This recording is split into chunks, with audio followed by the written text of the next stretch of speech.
the war is clearly not ending. But do you think that the message to Iran is clear, that it will actually continue for 2 to 3 weeks? And how exactly is Iran prepared for it? Well, Iran has time and again said that it is prepared and has the will and the capability to continue this war, not just for the upcoming weeks and even months, but even for years. We heard it coming from different Iranian officials, including Mohsen Rezai, the former senior IRGC commander. He said that Iran has the experience of withstanding a war that continued for 8 years. That's the Iraqi-imposed war on Iran back in the 1980s. So this war is now continuing for 1 month, and they're saying that they're prepared for years to continue this conflict, not just month. And they have offered some figures and numbers about the missile arsenal. They're saying that they have only used 30% of their missile arsenal. They're just 30% throughout this war. And still, 70% of this missile arsenal is untapped yet.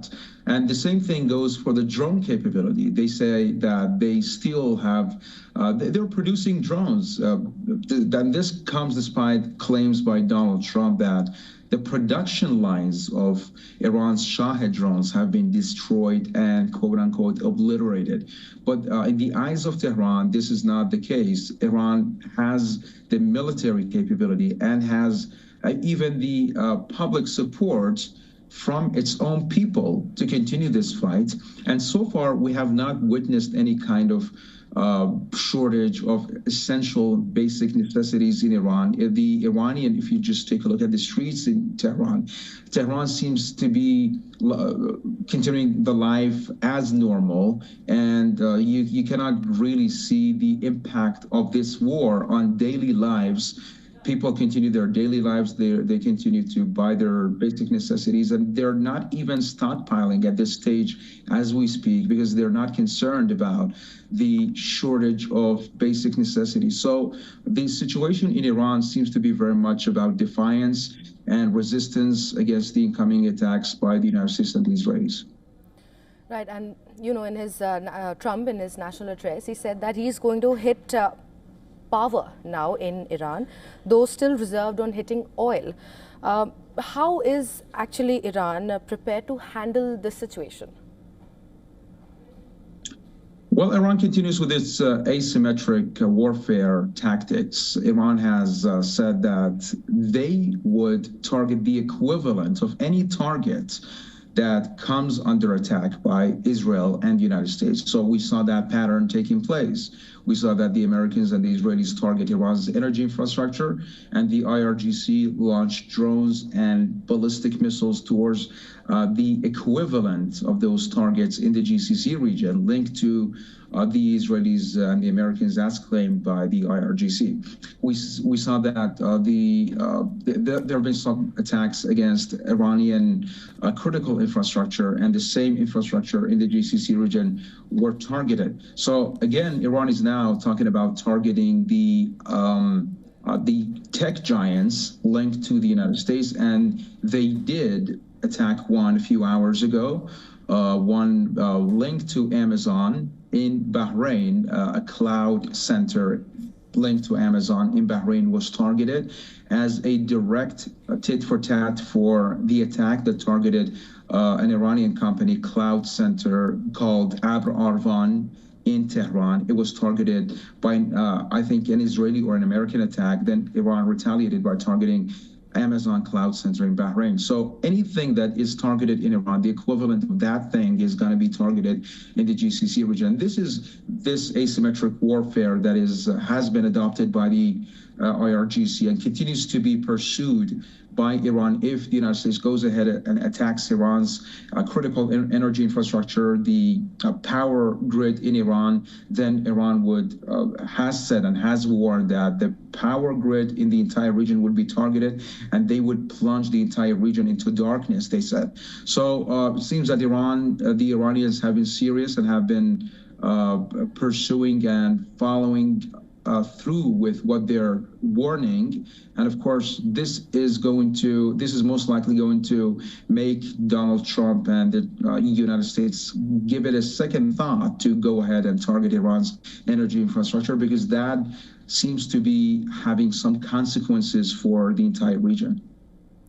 Right, and Wednesday was one of the days when Iran was supposed to have really intensified their attacks ahead of Trump's address.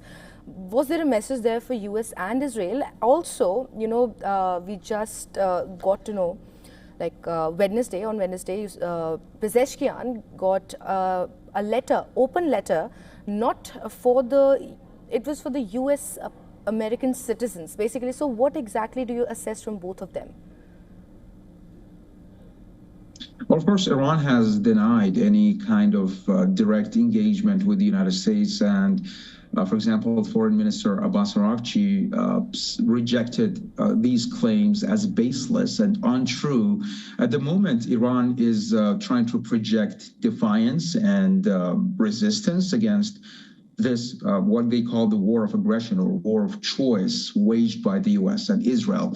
So they're denying any kind of direct negotiations happening or even back channel talks taking place directly between the two sides, but they're not denying messages through intermediaries. They're saying that messages do exist between Iran and the United States indirectly through third parties like Pakistan, Turkey, Egypt, and they're welcoming any kind of initiative by any country or any neutral country that is interested in trying to bridge the gaps in trying to find a diplomatic solution to this ongoing crisis.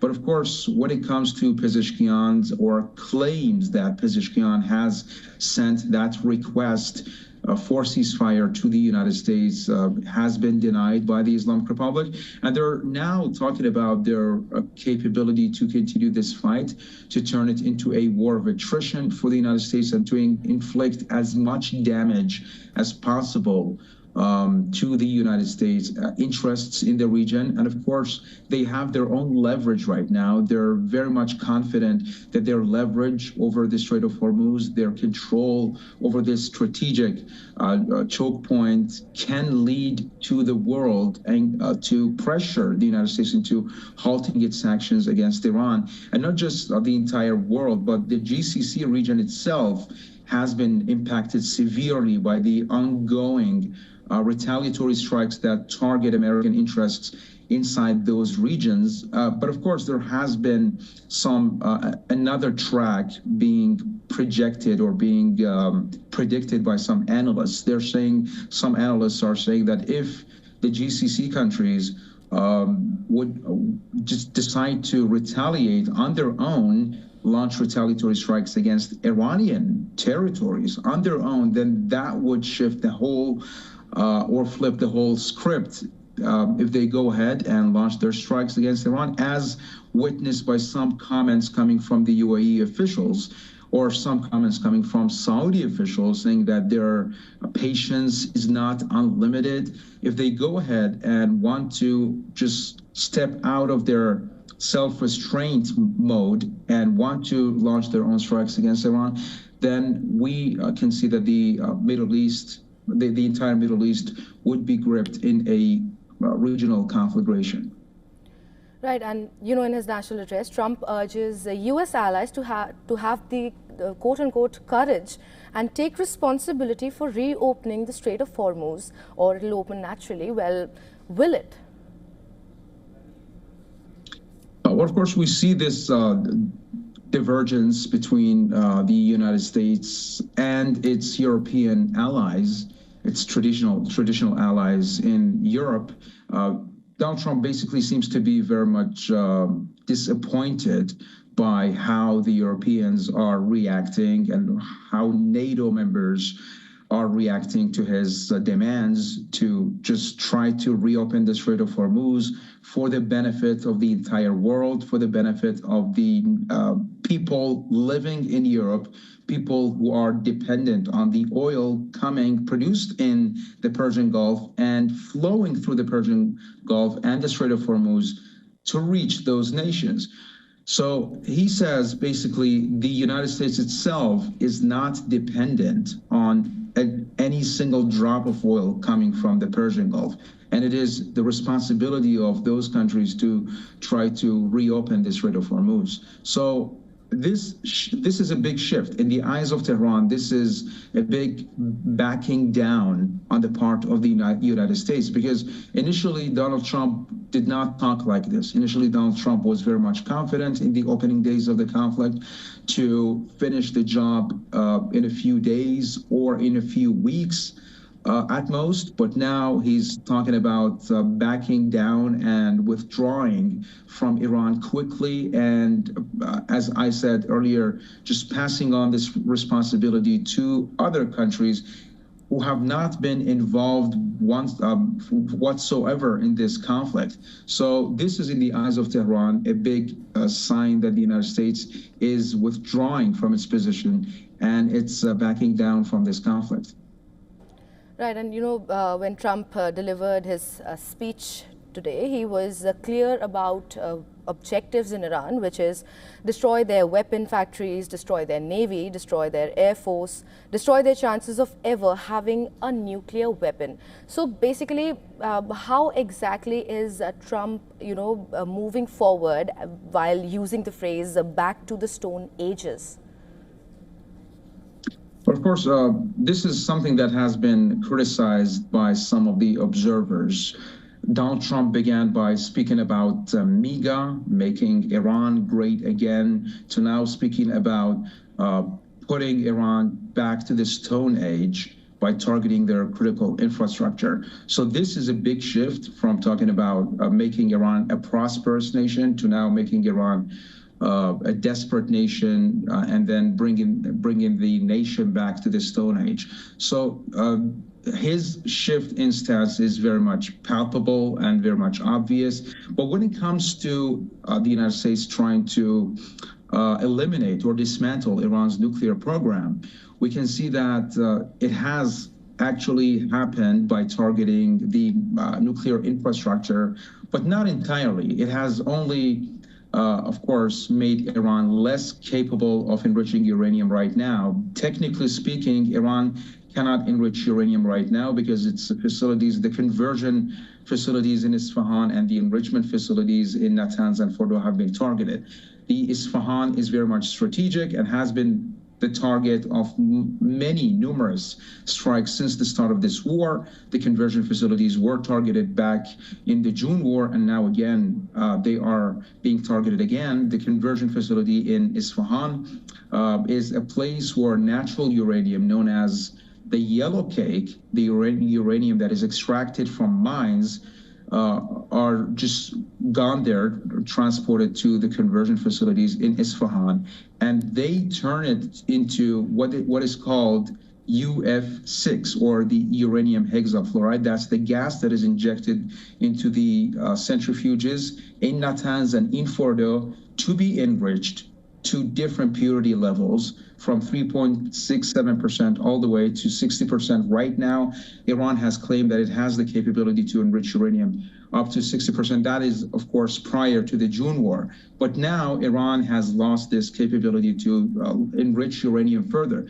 But of course, Iranians have also talked about developing and building a secret enrichment facility, a uranium enrichment facility elsewhere in the country, the whereabouts and the location of which is not disclosed yet. And the United States and the IAEA itself, the UN nuclear watchdog, has asked the Iranians to disclose the location of that facility. But of course, Iran has kept it under wraps. Iran has kept the entire nuclear industry off limits for any kind of IAEA inspection or inspector to come and see what Iran has been doing over the past 8 to 9 months. So Iran says that the United States has been able, and the Israelis have been able to, for example, eliminate Iranian nuclear scientists and, of course, the Iranian nuclear industry. But Arakchi, the Iranian foreign minister, has said that the nuclear science is in the minds of thousands of Iranian students and Iranian scientists who continue to try to develop their nuclear capability in Iran and to get it back to where it was prior to the June war. So Iran basically is saying that you cannot bomb away our nuclear science. So the United States has been able to, for example, deal a blow to the technical capabilities of Iran, but Iran has shown their interest in continuing to pursue the nuclear program and to continue to enrich uranium at peaceful levels. Iran has time and again said that it is not and it will not pursue a nuclear bomb. This is not something new. The Trump administration and the Israelis have time and again said over the past 2 decades that Iran is weeks away from developing a nuclear bomb. And Iran has always denied that, saying that there is a religious decree by the supreme leader that weapons of mass destruction are forbidden to be developed in Iran and to be used in any Muslim country, not just in Iran. But the United States and the Israelis have always mounted the pressure on Iran by repeating their mantra of Iran being very much close, days or weeks away from a nuclear bomb. And we see that the same comments are being repeated again by Donald Trump.